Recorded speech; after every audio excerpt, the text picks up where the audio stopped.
Hi friends, எல்லாத்துக்கும் வணக்கங்க. இந்த வீடியோ எதுக்காகன்னு பார்த்தீங்கன்னா, ரொம்ப நாள் ஆச்சு ஃபுல் வீடியோ போட்டு. நிறைய பேர் நிறைய கொஷின்ஸ் கேட்டுட்ருக்கீங்க. அதுக்கெல்லாம் ஆன்சர் பண்ணவும் முடியல. ஷார்ட்ஸில் ஏதோ ஒன்றை பற்றி தான் பேச முடியுது. இப்போ மெயின் டாப்பிக்கே கயலோட குழந்தையும் தான். இப்போ மெயினாக என்ன அப்படின்னா, கயல் பார்த்திங்கன்னா இப்போ கொஞ்சம் ரெக்கவரி ஆயிரும். கயல் டாக்டர் பார்த்து வேறு இது அது என்ன லிக்விடு கூட எண்ணெய் மிக்ஸ் பண்ண மாதிரி ஒரு மருந்து போட்டாங்க. அது சிரப்பு மாதிரியும் கொடுத்தாங்க, இதுலேயும் போட்டாங்க, குளுக்கோஸ் ட்ரிப் மாதிரியும் போட்டாங்க. அது ரெடி ஆகிக்கும். சுகர் ரொம்ப லோவாயினா என்ன ஆகும் அப்படின்னா, அந்த எனர்ஜி மாட்டோட எனர்ஜி ஃபுல்லாக இதாயிரும். எனர்ஜியை ஃபுல்லாக அது யூஸ் பண்ணிக்கும், எடுத்துக்கும். அப்போ பார்த்திங்கன்னா அந்த தோலில் ஒட்டிகிட்டு இருக்கிற கொழுப்பெல்லாம் கூட அது கரைஞ்சிருங்களாமா. தோலில் ஒட்டிகிட்டு இருக்கிற ஃபுல் கொழுப்புமே கரைஞ்சி தான் மாடு இப்படி எலும்பும் தோலுமா ஆயிரும். அதனால தான் மாடுக்கு சுத்தமாக எனர்ஜியே எல்லாம் போகுது. உங்களுக்கு பார்த்தாலும் ரொம்ப இளைச்ச மாதிரி இருக்குது. அது பயப்பட தேவையில்லை. அது கரெக்டாக இந்த மருந்தெல்லாம் கொடுத்தோம்னா அது கொஞ்சம் ரெக்கவர் ஆயிரும்னு சொல்லிட்டாங்க. கையில் பற்றி கூட எனக்கு பிரச்சனை இல்லை. கண்ணுக்குட்டி பார்த்திங்கன்னா, இப்போ பாதி பேர் நம்ம சேனலில் நான் போட்ட போஸ்ட்டுக்கு வீடியோக்கெல்லாம் சொன்ன இது பார்த்திங்கன்னா, நீங்கள் அதை விற்றுருங்க, கொடுத்துருங்க அப்படிங்கிறத சொல்லியிருக்கீங்க. நானும் அந்த ஒரு முடிவில் தாங்க இருந்தோம்.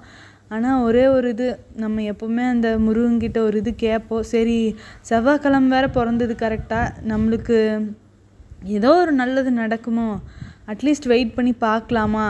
கொஞ்சம் நேற்று டல்லாக இருக்க மாதிரி இருந்தது. இன்றைக்கி பார்த்திங்கன்னா கொஞ்சம் கெளுத்தியாக இருக்குது, தீனு திங்குது, அசை வாங்குது. ஆனால் எந்திரிக்கிறதுக்கு 2 தடவை என்னமோ சும்மா அப்படியே அந்த காலை ட்ரை பண்ணுதுங்க. திடீர்னு ஒரு நாள் 1 மாதத்துலேயே என்னமோ எந்திரிச்சா அது கடவுளோட புண்ணியம் தானே அப்படின்ட்டு ஒரு இதில் தான் சொன்னேன். ஆனால் இழப்பு வாங்கினதுக்கு அந்த சாக்கு போட்டதுக்கப்புறம் இழப்பு வாங்கலை. மோடமும் கொஞ்சம் போட்டுக்கிற மாதிரி இருக்கிறதுனால அது நின்றுச்சுங்க.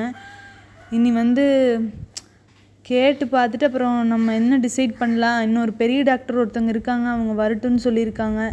அவங்க ஒருத்தவங்க மட்டும் பார்த்துட்டாங்கன்னா சொன்னாங்கன்னா அதுக்கப்புறம் நம்ம என்னங்கிறது டிசைட் பண்ணிக்கலாம். அவருக்குமே கொடுக்கலான்னு மனசில்லை, எனக்கும் கொடுக்கலான்ட்டு தோணலை.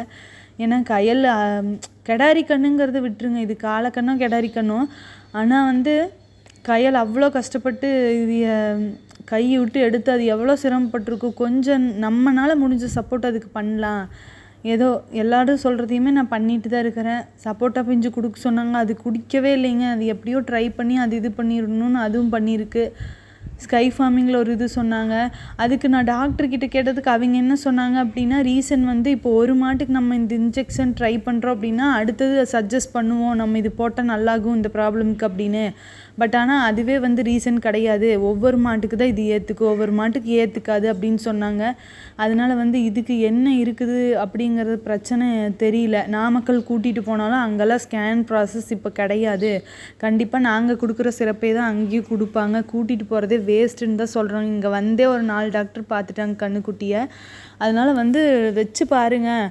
திடீர்னு உங்களுக்கு கடவுளோட இது இருந்ததுன்னா கண்டிப்பாக அது எந்திரிக்கணும்னா 3 மாதத்துல கூட கண்ணுக்குட்டி எந்திரிச்சிருக்குது. எந்திரிக்கும் வாய்ப்பு இருக்குது.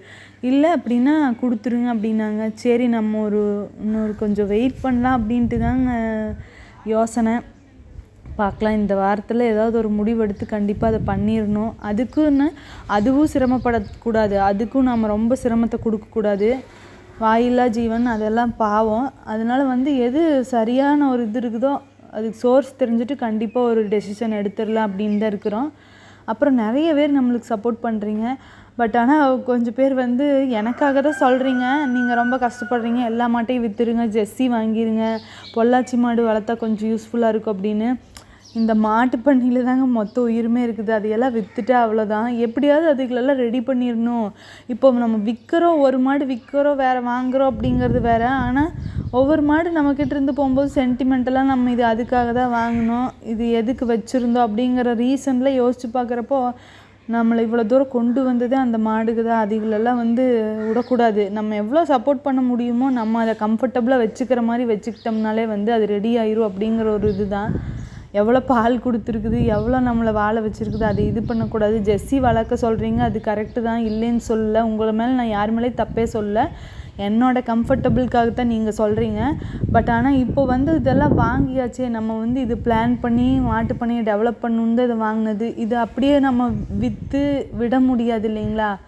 அதனால வந்து நம்மளால் முடிஞ்ச அளவுக்கு வந்து நம்ம பெஸ்ட்டை கொடுக்கணும் அப்படிங்கிறது தான் ஒரு ஐடியா. அப்புறம் இன்னொன்று என்ன டாக்டர் சொன்னாங்க அப்படின்னா, மாட்டு பண்ணை வச்சுருக்கவங்கள எதுக்குமே வந்து ஒரு ரெடியாக இருக்கணும். ஃபஸ்ட்டு நீங்கள் வந்து ஒரு ஸ்டெடியான மைண்டில் இருங்க. கோழி பண்ணை யோசித்து பார்த்தீங்கன்னா, கோழி பண்ணையில் வந்து எத்தனை லட்சக்கணக்கில் போட்டு வச்சுருப்பாங்க. ஆனால் இறந்தா ஒரே முட்டை எல்லாமே சாகும்.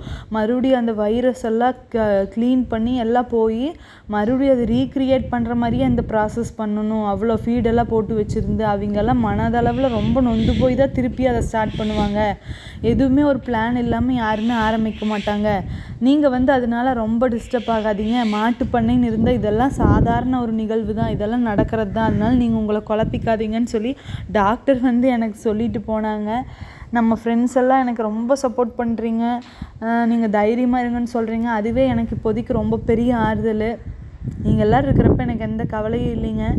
மாடு வந்து இந்த பெரிய மாடு காலையில் சொல்லியிருந்தது வந்து காலைக்கு தான் சேர்த்தணும் அப்படிங்கிற மாதிரி தான் சொல்லியிருந்தாங்க. காட்ஸ் கிரேஸ் இப்போது செட் ஆயிடுச்சுன்னா ஓகே, இல்லாட்டி காலைக்கு தான் சேர்த்தணும்.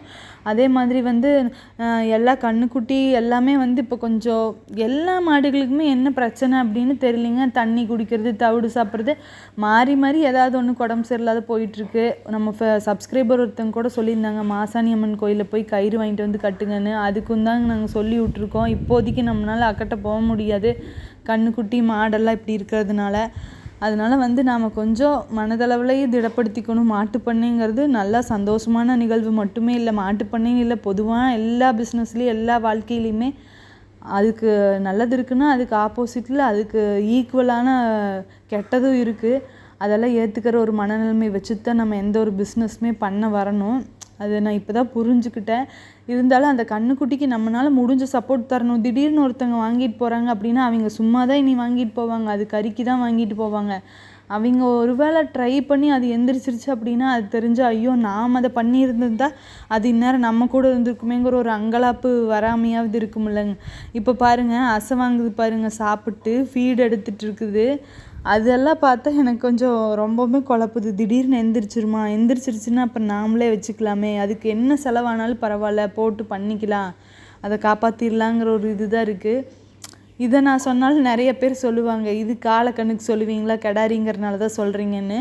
கிடாரி தாங்க, ஆனால் வந்து கிடாரி ஏன் விடணும்? அது அம்மா கூட இருந்துட்டு போகுது, அது அம்மா கஷ்டப்பட்டு பெற்றுது. காலைன்னா நம்ம கொடுத்து தான் ஆகணும், அதை நம்ம வச்சு பண்ண முடியாது, பண்ணையும் பண்ண முடியாது. ஆனால் இது ஏன் விடணும்? இது நம்மளால் முடிஞ்ச அளவுக்கு சப்போர்ட் கொடுத்தா பார்த்துக்கலாம் அப்படிங்கிற ஒரு இது தான்.